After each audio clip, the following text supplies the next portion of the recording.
It's on? All right. So welcome to everybody here in the sanctuary and people that are watching online as well. This is part 2 of my Holy Land pilgrimage presentation, Living Stones, Peacemakers in the Holy Land. These are reflections from the pilgrimage that I went on last October, along with 21 other participants altogether from Washington, New Jersey, Minnesota, and Maine. And last time I shared with you stories of the different places where we went, the religious sites, and following the life of Christ.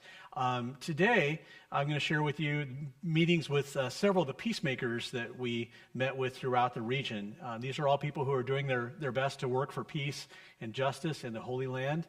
A place, as a reminder for us, that's sacred for Jews, Muslims, and Christians. So I want to thank members of the pilgrimage for sharing their insights by email and on a blog, actually a group blog. I lifted some of the information because it's been a few months now and I've forgotten some of the details. But we co-authored that during our trip, and if anybody's interested in learning more and seeing some of the pictures and the blogs that people contributed to, I can get you that information. The picture here is an olive tree on the grounds of the WIAM Conflict Transformation Center in Bethlehem. We'll tell you about their ministry here in a little bit. In the background, you can kind of see in the background there is the dividing wall that separates Israel from the occupied West Bank. And later, actually, in that week, we picked these olives so that they could be pressed and pressed for oil and later sold. And the profit's going to fund the work of WIAM. So why share these stories? Well, most Christian pilgrims who visit the Holy Land go to see the sites where Christ walked, where he was born, where he lived, where he preached, where he healed and performed miracles, where he was crucified, and where he rose from the dead. But to visit only those sites is to miss the living stones, where the Spirit is at work to reconcile deep divisions between Israelis and Palestinians. And between Christians, Muslims, and Jews. I was particularly moved, actually, when we met this man on the left here, whose name I did not get, but whom we happened upon at Solomon's Pools. That's the picture on the right-hand side. The ancient site is where King Solomon is believed to have written the Song of Songs at springs that were there at the time. And what you see now are reservoirs that date back as far as the Roman occupation, as a matter of fact. Water from this site supplied Herodium, which was Herod the Great's summer palace. Remember, Herod the Great was in power when Jesus was born. The man on the left is the mayor or a local official in a local municipality there. And he just happened to be there when we stopped by. He took the opportunity to share with us his vision about developing Solomon's Pools as more of a tourist and recreation site, and there are places where families can go and have picnics and things, but also about the struggles they have. They've had ongoing struggles with settlers, Israeli settlers from a nearby settlement. Some of these struggles have led to vandalism and injuries. So speaking through an interpreter, he asked that we would share his story back home. We Palestinians, he said, love all people, Christians, Muslims, Jews. We want to live peacefully. We all believe in God. We are all sons and daughters of Adam. God created all of us to love each other. And so with that kind of weighing on me, and many people that we met in Palestine spoke about their life there, and they encourage people to bring their stories back home so that what is happening for them would be made known to others. The picture in the center is a mural that depicts life on a Palestinian farm. You see a well, the little bit of a well there on the right-hand side of the picture. And if you notice, the little boy is holding a key, and that is symbolic of the symbol of Palestinian hope of returning to their ancestral homes. Many of them were displaced in the Israeli War of Independence. I'll talk about that in just just a moment. The mural is painted, in fact, on the dividing wall that was erected by the Israeli government separating Israel from the West Bank. All across the Palestinian side of that dividing wall, you see various signs, art, and so forth of depicting hope as well as protest. These maps, I got to make sure I advance this one too. Here we go. These maps are from a PowerPoint slide that was given by the Reverend Dr. Mitri Raheb, a Lutheran minister and founder and president of Dar al-Khalima University of Arts and Culture in Bethlehem. And I want to share this with you so you can get an idea of the political landscape and how it has changed over the decades since 1946, which is the picture of Palestine there on the left that's mostly green. In 1946, Palestine was under British control. And then we see along the slides there, along these images off to the right, you see more of what it looks like in the present day. All that's dated 2016. Defining what we mean by Israel and Palestine, even those terms, is complicated. If you were here for my first presentation, I talked about how the political situation there is simply complicated. And in the sharing of these stories with you, I don't presume to get every last detail correct and things like that. I'm doing my best of my ability to share these stories and my impressions. You can go online, of course, and verify some of these things for yourself and so on.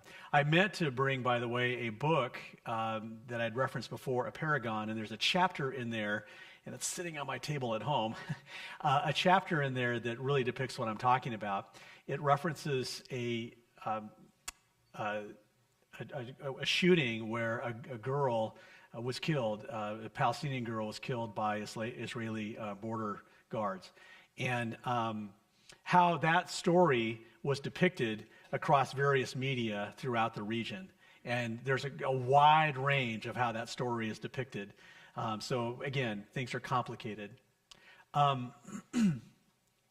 So the Israeli war or actually the second picture in here is the United Nations plan of 1947, the boundaries, and then the boundaries after the Israeli War of Independence, which again the Palestinians call the Nakba, or catastrophe. So the UN plan is what, the UN had come up with in terms of their idea of how Palestine and Israel should be divided up in terms of providing a homeland for Jews that were, displaced after World War II.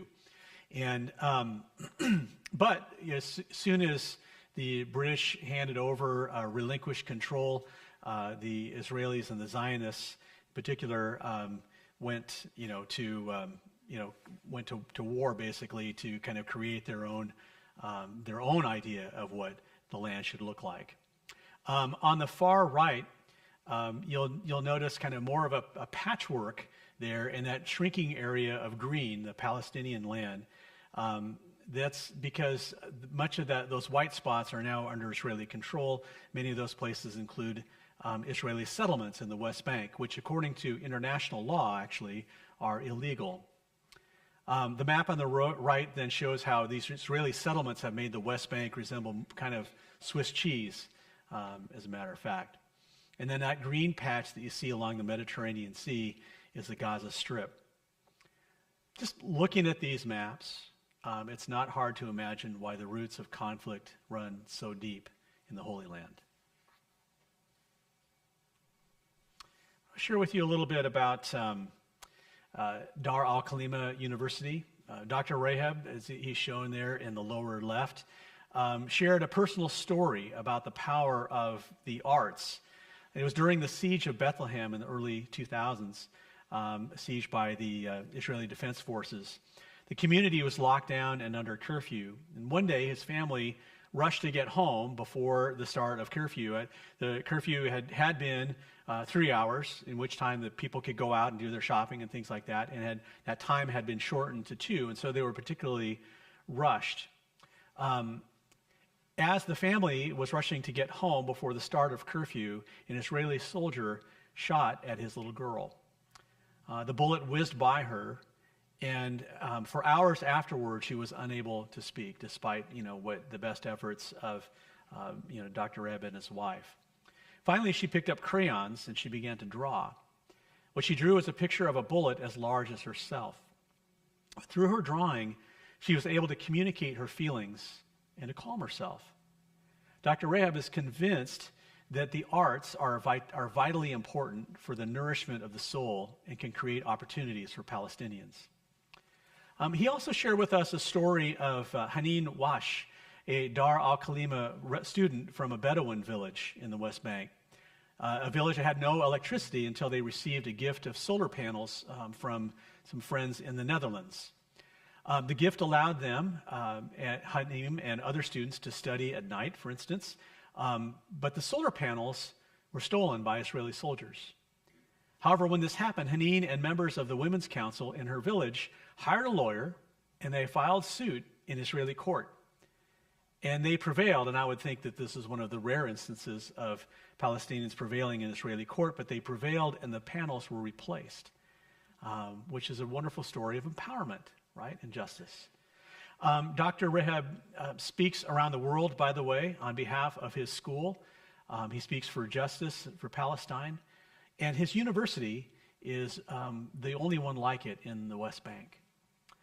You see a student here playing guitar, and when we had a chance to meet Dr. Rehab and hear his presentation, we had lunch there, and it was amidst all the things that we had seen, there's this pocket that's like a college would be here.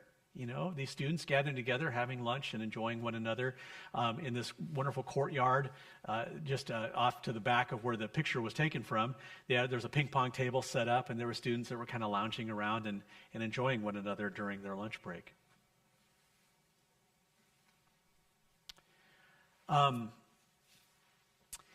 These are some pictures from Tent of Nations, and Brad, you've been to Tent of Nations, right? So.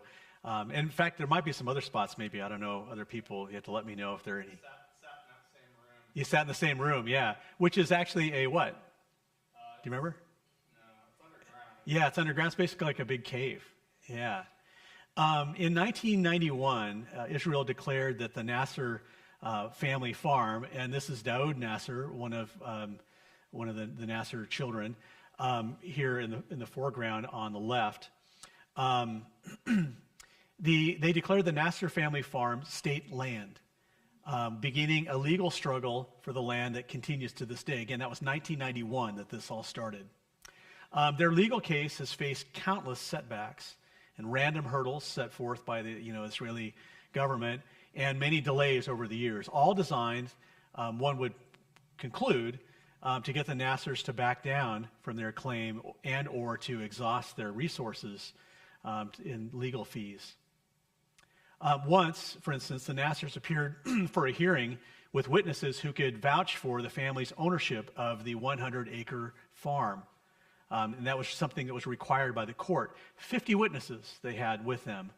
And they showed up only to find that the hearing was delayed.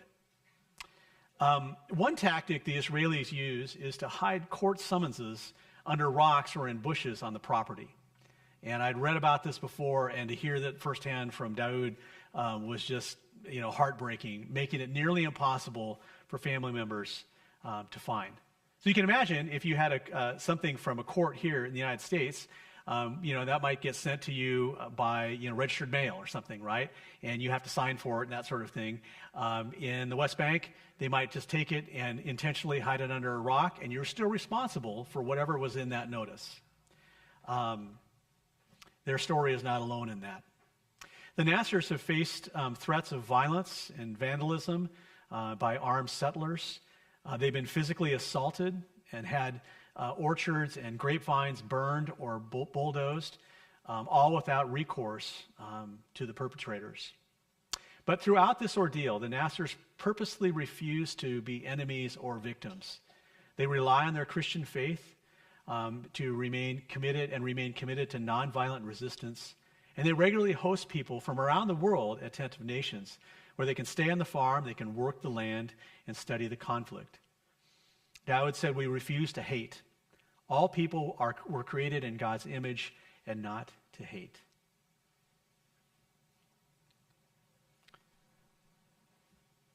Let me go back for a second here. Oh, okay, just to explain in the pictures. One is fairly self-explanatory. We're meeting with them in that cave. It's interesting, the day that we were there was another group from Washington, from Bellevue area that was there, believe it or not. And the picture on the upper right is where we were having had lunch with one another. So they hosted us for a meal. So, still at the Tent of Nations, the Israeli government, citing security reasons, which is kind of a blanket thing, they blocked actually the road to the Nasser's farm, and that's in the upper left. You can see that a couple of us are hiking back over to the bus in the background there. The Nassers access their property via a longer road that requires them, that goes down to a village. It requires them to be in a four-wheel drive vehicle. But for the bus, we had to go to the roadblock and park and then hike the rest of the way in, including climbing over all these boulders and garbage and stuff that's there and never gets cleaned up. When the Nassers were denied building permits to build a house, they had to dig caves on their own property. So that in the lower left-hand side, a little smaller picture there, but we're entering into the family cave, one of several caves that they have on the property. And there are still people that live in caves in the West Bank, to this day, as a matter of fact. When they were denied access to water, they dug cisterns to collect rainwater. When they were denied access to electricity, with the help of friends, they installed solar panels to generate their own electricity. And this is just a couple examples of their creative responses to Israeli obstacles, and it's really inspiring to see that. On the right, in the background there, toward the center of the slide, is a green building. That's a composting outhouse. And beyond there, on the hill in the background, you can't see it quite as well, perhaps, but is an Israeli settlement on a neighboring hillside.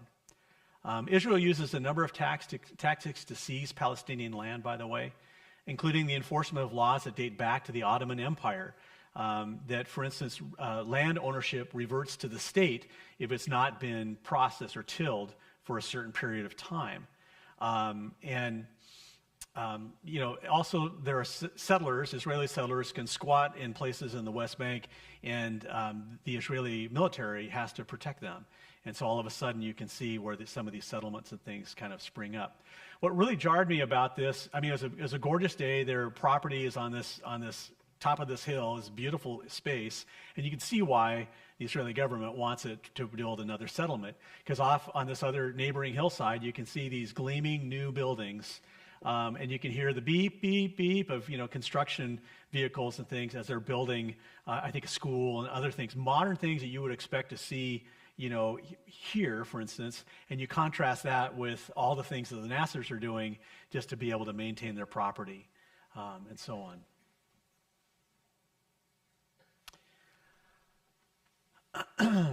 So,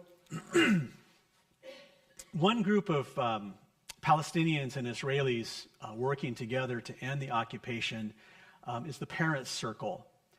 This group is comprised of over 600 Israeli and Palestinian families who have lost their children in the conflict. So pictured here are George Sada on the left. He's a Palestinian, former mayor of Bethlehem and school administrator now. And seated next to him is Ben Kavir, an Israeli. On March 25th, 2003, George was driving in Bethlehem with his wife and two daughters when the IDF forces, Israeli Defense Forces, opened fire on their car. They had mistaken them for terrorists. All in the family were wounded in the incident. One of his daughters died as a result of her wounds. Ben's daughter, an officer in the Israeli Defense Forces, was killed that same year on September 9th, 2003, when a Palestinian suicide bomber blew himself up at a bus station in Israel. Both men told of wanting to seek revenge. Ben even outlined how he had planned to shoot some Palestinian workers at a job site just down the street from his home.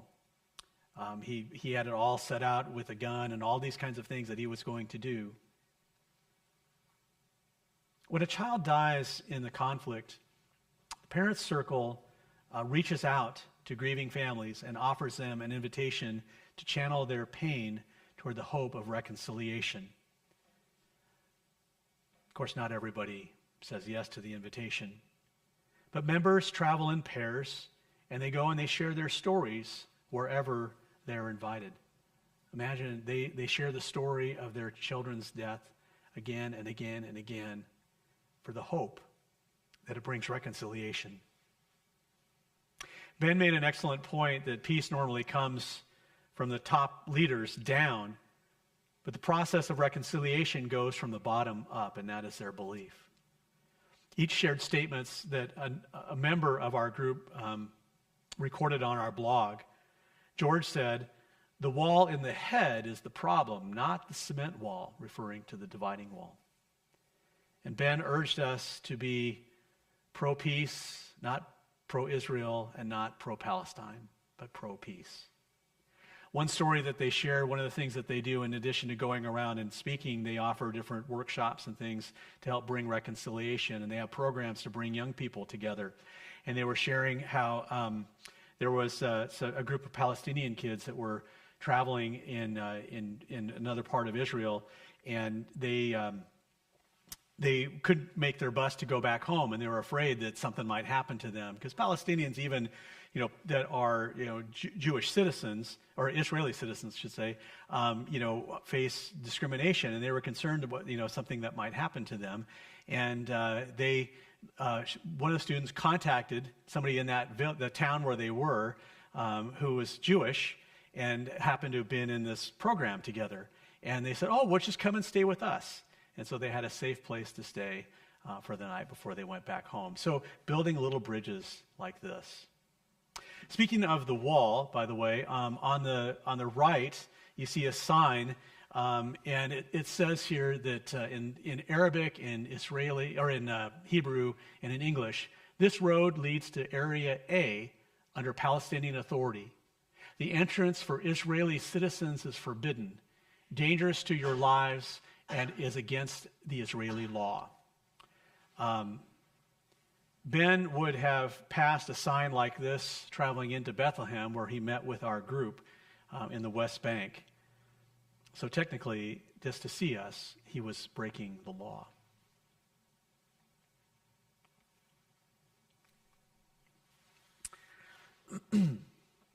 Well, in the shadow of the dividing wall, and near the entry point into Bethlehem, is WIAM, Palestinian Conflict Transformation Center. It's a long title. Run by Zugbi al-Zugbi, who is a Palestinian Christian, and you see him pictured there in the middle. WIAM is dedicated to peace and reconciliation. Zugbi and his wife, Elaine, both hold PhDs from Notre Dame. They have 3 children, all of whom are currently working toward their own PhDs. They're a well-educated Christian family committed to use their education to help set things right where they have gone terribly wrong. Their work at reconciliation and peacemaking is known throughout Bethlehem and the West Bank. By the way, Zugbi is one of an ever-dwindling number of Christians in the West Bank. I think I touched on that last time. Currently, that number is probably somewhere around 1% to 2% of the population, depending on who you talk to, down from about 20% just a generation or so ago. In addition to conflict resolution, which is offered to everyone in the community, WIAM also has programs to promote the empowerment of women and children. And you see that on the left-hand side there is a guard tower, and that literally looms over WIAM. I mean, I took that picture and my back was to WIAM. So they're right there, and by the way, the construction of this wall began about 20 years ago, and it's still being expanded.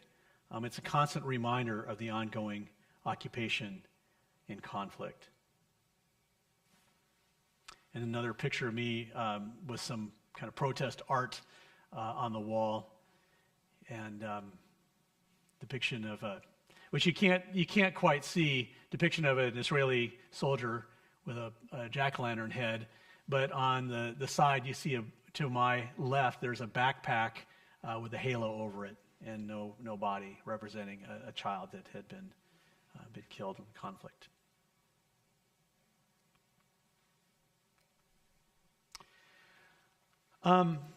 The playground and outdoor meeting area at Weam are just feet away from the dividing wall and from that tower I was just telling you about. That tower, that place, is a popular spot for protests. Pope Francis' motorcade, for instance, when he was there, I think it was 2014, stopped right in that spot when he was visiting Bethlehem. He got out and he said a prayer and he kissed the wall. Now here in the middle, you can see smoke canisters, which are made actually in Jamestown, Pennsylvania, American made. You can see a rubber bullet that I'm holding there. And these are items that are routinely found on the Weam property, along with tear gas canisters and spent flash bomb casings and so on.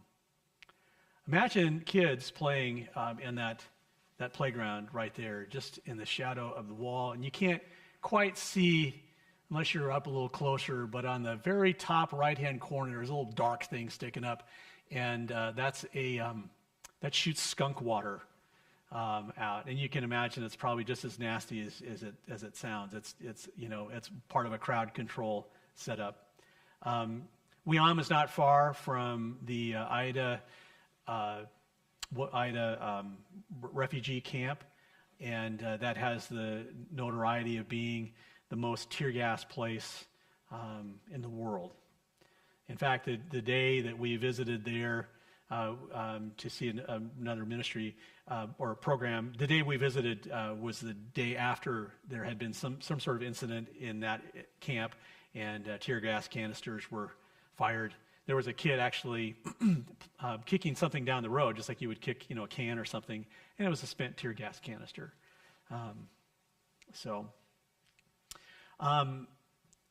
But on in the lower left, these are figs that I picked on their property, a reminder of the goodness of God's creation.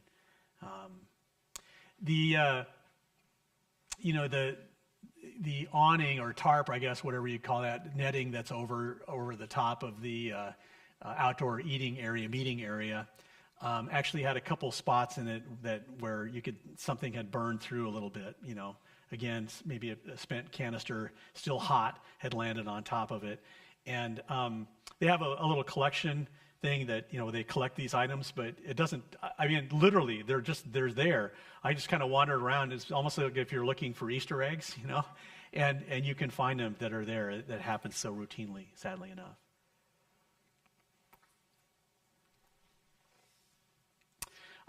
So we visited the city of Ramallah and the offices of Defense of Children International. I don't have any pictures of the folks that are there. I didn't feel that would be particularly appropriate, and you'll see why in just a moment.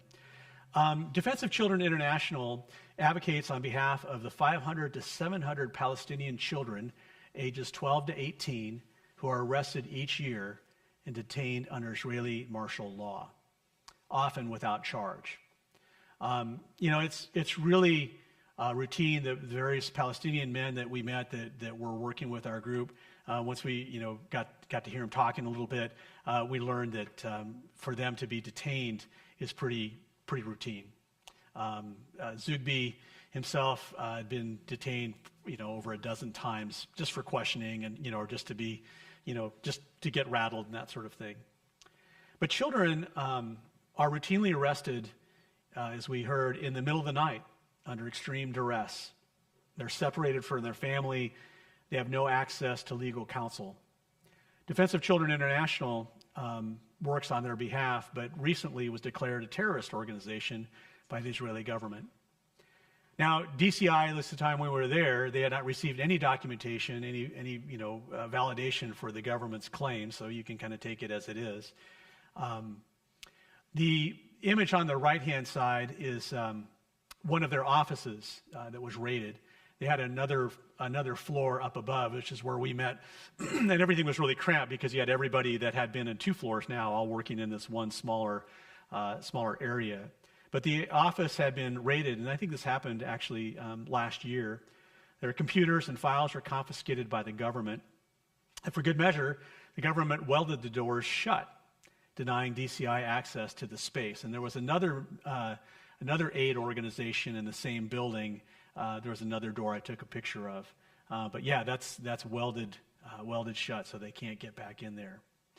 On the right, or on the left, are one of the many images that we saw of children and adults who are either detained or have been killed in the conflict, and they're memorialized in different ways. I don't know the story, can't recall the story behind this boy that's pictured here.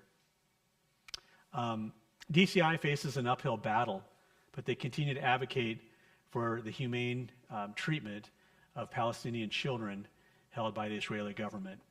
I think their success rate is only about like a 1 in 100, but they keep the work going. And in the middle, there's one of the many, stencils of, I think that's a Banksy stencil or piece depicting, hope in the midst of just troubled place.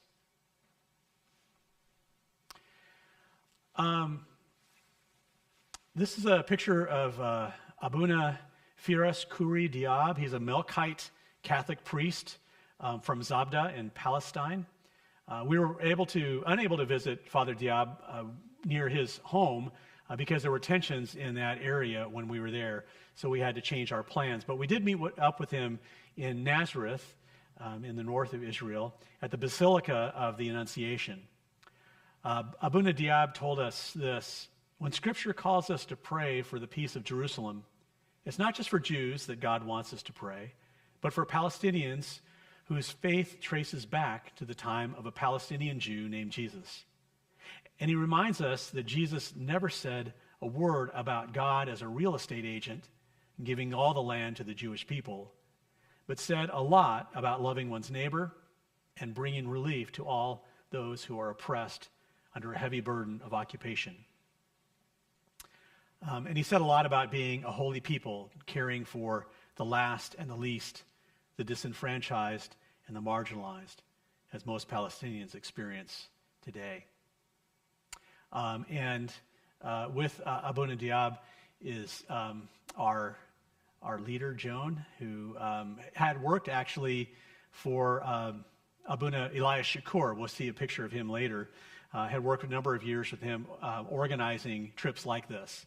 So, people could go and see the holy sites and meet these peacemakers as well. Let's go back here. Okay, I took these pictures at Herodium, the summer home of Herod the Great, I think I mentioned before. Herodium is now an Israeli national park, but it's located in an Israeli-controlled portion of the West Bank, not far from Bethlehem, as a matter of fact. I noticed Herodium off in the distance. It looks kind of like a cinder cone, sort of that's been, cut off or so. And I wondered about it and learned that it was a man-made structure where literally the top of the mountain had been moved. Anyway, this is located not far from Bethlehem, and we went there because of unrest in Hebron to the south, where the day before that we were to go visit there's a famous market there. It's also the place where Abraham and Sarah are buried, the tomb of the patriarchs. A place sacred to Muslims and to Jews, and somewhat to Christians, of course, as well, all who trace their lineage back to Abraham. But the night before we were to go, there was unrest there. A Palestinian man was shot and killed. He himself was attempting to shoot a guard in an Israeli settlement there. And there are a lot of tensions in Hebron. Again, it's all part of the occupied West Bank, but there's tensions between settlers and Palestinians. That man actually had earlier killed an IDF soldier in the north on the West Bank. That shooting was in response to another incident, and you can imagine the list just goes on and on. So I don't know, who knows where these things actually start. And both sides, can lay claim to the pain that they have suffered. But the smoke, if you look there, that's below the Israeli flag, and in the center of the picture, right along the horizon, you can see kind of a little waft of smoke there off in the distance. And when we were there, I looked and I noticed that smoke is a little bit earlier was just really dark black, and I learned that that's the direction of Hebron. Throughout the West Bank that day, there was a general strike and protests that were going on, and part of that those protests, people burned tires, and which create this thick black acrid smoke. I don't know if you remember a few years ago, there was a fire at a bunch of used tires right next to the freeway in Philadelphia. It's probably longer than I care to remember. That might have been 20 years ago. I don't know. But so the smoke you see is on the horizon is from where these protests were taking place that day. So tensions in the Holy Land are ever present. And you don't always notice it unless you know kind of what to look for. But so too are the peacemakers. The Herodium, after Herod died, it became essentially a mausoleum. It was sort of destroyed. But in various Jewish revolts afterwards against the Romans, caves were used as hideouts and things. So this is one of the entrances into that area, and see one of our pilgrim members there. But you can look out and see the landscape beyond.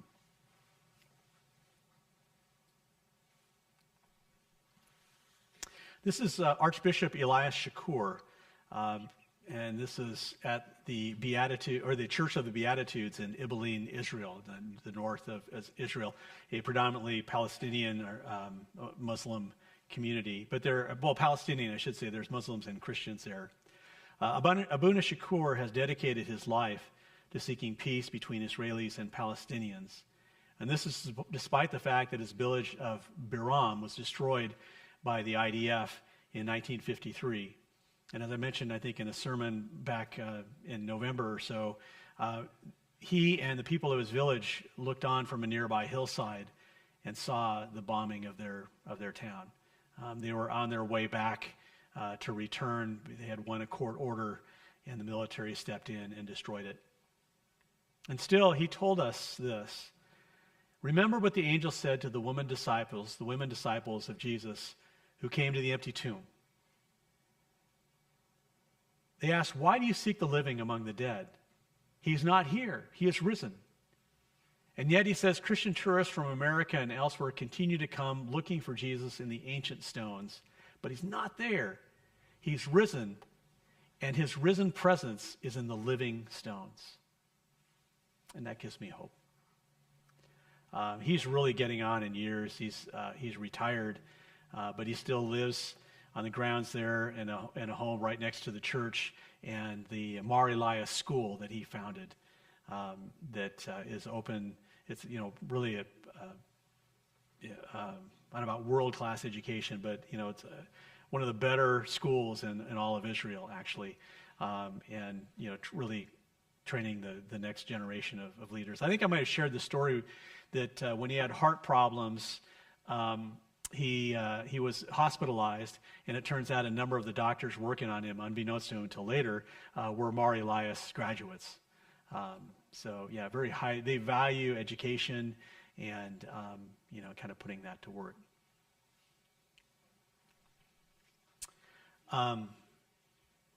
So the woman in purple here on the left her name is Nahida, and I can't recall her last name, but she led us on a tour of the remains of Biram. That's the town where Abuna Shakur is from, his childhood village. She and other descendants of Biram keep the story of their village alive, maintaining where she is standing there is the partially rebuilt Maronite church that's located there. They maintain that, and they clear vegetation from the ruins of the village.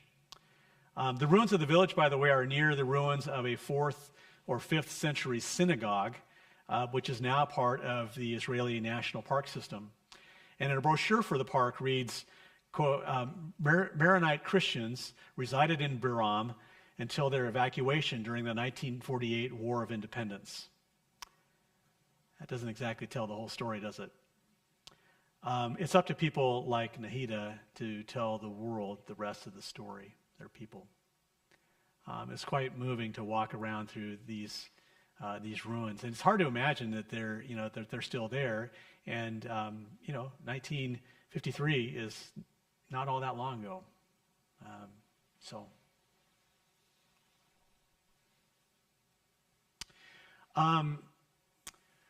This is Bishop Hossam Naum. He is the bishop of the Anglican Church and the Bishop of Jerusalem. He presides over 28 Anglican congregations throughout Israel, Palestine, Lebanon, Syria, and Jordan. He is a graduate of Mar Elias, and he and others like him work to maintain that Christian presence in a land where Jesus lived, and yet where Christians are such a small minority. Yet they continue to provide services to all, like Christian hospitals, schools, and social programs, and guest houses, and so forth. His calling is to be a reconciling presence with people of the Muslim, Jewish, and Jewish faiths, along with Christians, of course, who are seeking for a just peace in the region. By the way, I think I'll throw this in. When we met with Bishop Naum, I asked a question because some of you heard a very controversial move by the Presbyterian Church USA declaring the Israeli government as an apartheid state. You may have heard that. That was an action in our General Assembly last year. And I've had field questions from some of you about this. If you want to learn more about it, you have to go and look at a definition of apartheid and so on. It's a systematic dividing of people based on, race or ethnicity and so on. And so anyway, like I said, I mentioned, it's very controversial. And I asked him about this. I said, our denomination has declared that. What does that mean for you? And he said he didn't find that helpful, as a matter of fact. But see, the Presbyterians don't really have a presence in Jerusalem where the Anglicans do.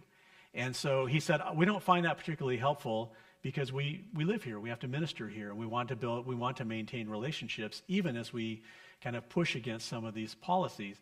And he went on to recite some of the things that they're trying to push against, like some of the things I've mentioned here. And I just politely accepted that. And later, one of my pilgrim mates said, a lot of what he said he's working against sounds a lot like apartheid. So anyway, but that's what we said, not what he said. It's a very difficult place to be, but thank goodness for people like Bishop Naum who are there to represent Christ still. These are pictures from the Palestinian Museum of Natural History. It's founded by Dr. Mazen Kumsia, who's pictured there in the lower right. And in the middle there is his wife, Jessie Chang. They donated $250,000 of their own money to get this museum started. And from there, they teach the community about biodiversity, sustainability, and advocate for human rights. His focus is not just educational, but to empower Palestinian people to use environmental knowledge to improve their lives. And he also speaks out about advocating for human rights and so on. He served on the faculties at Yale and Duke during his tenure, but he wanted to return to his native Palestine to give back to his community. And Jessie, by the way, is American. So they took us around to the various things that they're doing there. One thing that was interesting is in the museum portion, where you go and you see like taxidermied birds and things like that. They had a display case that had things like, those spent tear gas canisters and things like that, representing part of the ecosystem, really, in the West Bank, that they have to deal with.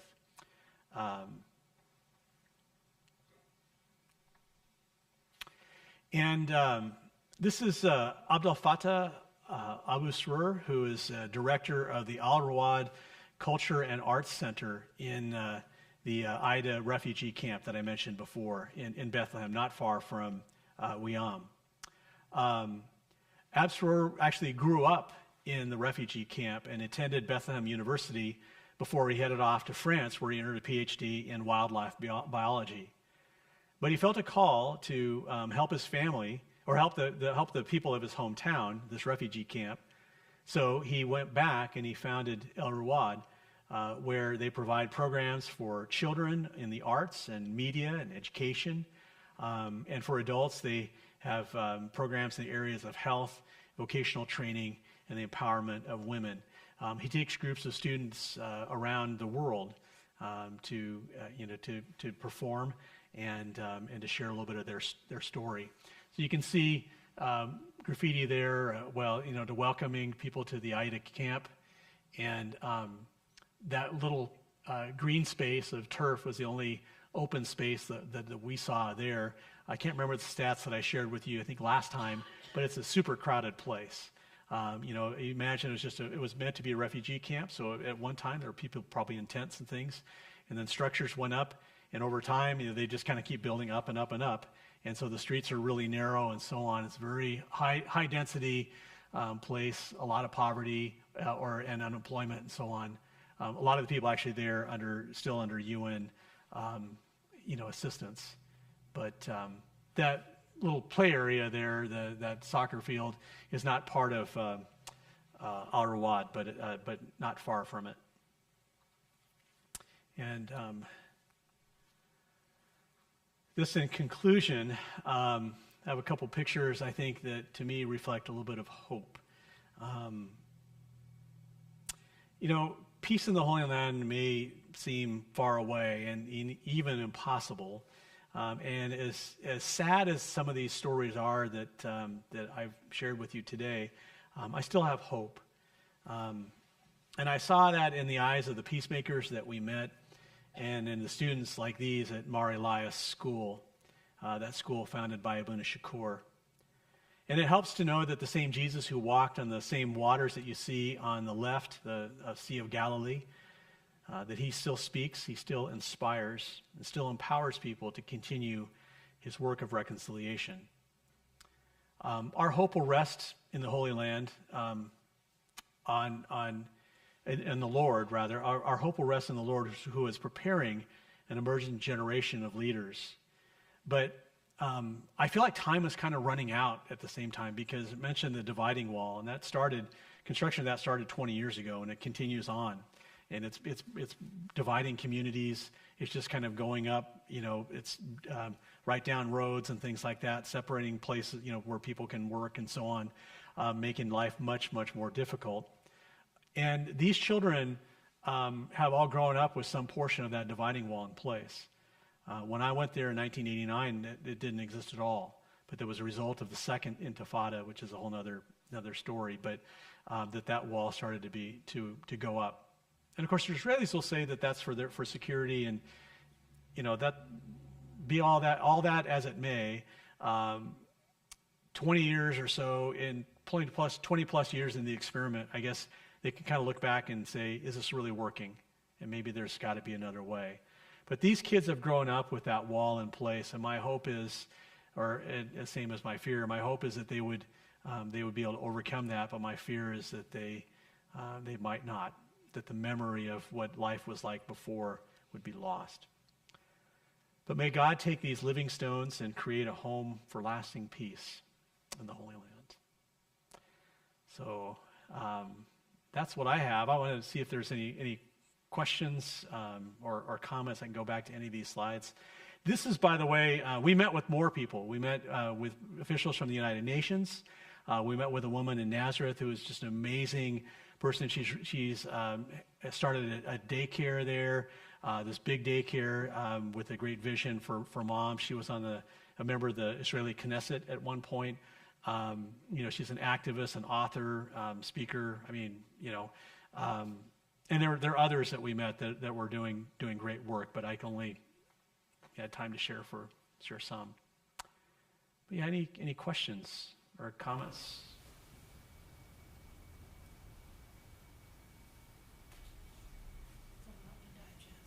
Yeah, it is a lot. It is a lot to digest. So did you meet with the the Israeli people and kind of get their perspective. It seemed like, your presentation, and I haven't been there, was basically the Palestinians. Right. So I guess they just feel they need that for protection, terrorism, or I don't. Yeah, that's a good question. So the question is, do we meet with Israeli peacemakers as well? And really, some of those are technically Israelis, right? They're Palestinians who have Israeli citizenship. But yes, you're right. And the only person we met with was through the Parent Circle, and George, the Kafir that you saw there. There are some organizations now that, I've kind of come back and wanted, I'm learning a little bit more. Israel used to be more sort of secular state, and a little more liberal in some of these ways, but it is, as you've probably seen in the news, it's steered much more conservative and a little more hard line against, the Palestinians. But there are groups in Israel that are working toward peace and wanting to end the occupation. One of the groups in particular that I'd be interested in learning more about is, I think it's called Breaking the Silence. Does that sound right, Wayne? They're a group of former Israeli defense soldiers who are speaking out against some of the tactics and things the training that they received in the military, and calling that out as being inhumane and so on. So, but I think that the effect of the wall and the division is such that people in Israel can get along pretty well without ever having to cross over to the West Bank, and honestly, some of these places, why would you necessarily go there unless you're a Christian, maybe, right? That there aren't I don't think as many sacred spots in Bethlehem that a Jew might want to go to, that you can't get to, that's on the other side of the wall. So right by Weam is Rachel's tomb. I mean, literally the wall comes out and goes around Rachel's tomb. It's literally on the other side of that, and that's a sacred place for Jews and for Muslims, to go to. But Palestinians, Muslims would have to, those living on the West Bank have to cross over through the checkpoint to get to there, whereas the Israeli Jews don't need to. So, yeah. That goes back to the first slide with the maps. Yeah. The one on the right had the separated green areas. Yeah. Does the wall encompass all of those areas as a whole, and the right is Jewish settlements, or is that the wall just around a part of those green islands? Yeah, well, so I don't know the extent, I can't answer that fully, the extent of where the wall, because there are places where there is no wall, right? Or there might just be a, barbed wire fence or something like that. But I wish I had a picture to show you, but, so the dividing wall, probably that picture, the 1949, 1967 picture, somewhere in that neighborhood would be closer to where you would see like the wall along some of those lines. But that patchwork that you see on the far right, that's the white portions, are Israeli-controlled areas. They could be settlements, or they could be corridors that are set up to provide safe travel for settlers.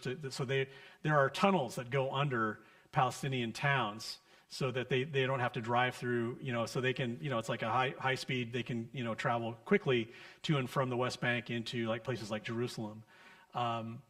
And when you go by those settlements, in some cases, depends on what they have built around them. Some of them might just have like a chain link fence, and some, barbed wire or razor wire, up on top. One that I had to question, for instance, these walls are going up for security. And I remember we drove by one, you could tell because there are two ways you can tell. One is that there tend to be nicer structures on the other side of these fences, and they don't have water towers. I think I showed water towers at the first presentation. So all the homes in Palestine, Palestinian homes in the West Bank, have water towers. And they have those because the Israeli government can shut off water anytime. And they fill those water towers for an emergency, because otherwise when the water gets shut off, and it could happen for a couple weeks at a time, then they have to get water on the black market. But you never see those on the Israeli, buildings, because the water continues to run. And the water, we understand, comes actually from aquifers underneath the West Bank. So that's a particular, difficult thing. So, but at any rate, these fences are up, and you could see there's no water tanks on top of these buildings. This is Israeli settlement, and there's this fence, again, to protect the people that are on the inside. And, if I lived on that other side of the fence, I would probably be thankful for that, because there are very real, just as much as Israeli settlers go and do damage, and vandalism and so on to Palestinians, it goes both ways. What I had to question, though, is that they built this wall for security purposes, and yet right next to the wall was a playground, and I'm like, wow, I'm scratching my head on that, because I would think that you would want to put a playground closer to the middle of your area, to protect your children. So I don't know, is that provoking anything or what? But yeah, with that patchwork, it is making it harder for Palestinians to move about the West Bank.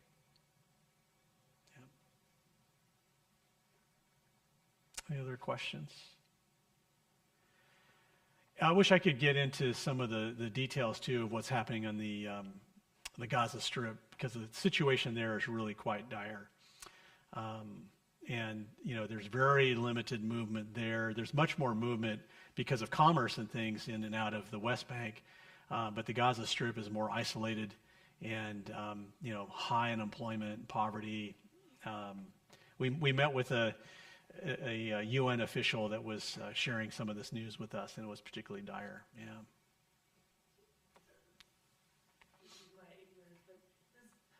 The Palestinians, are they considered a state?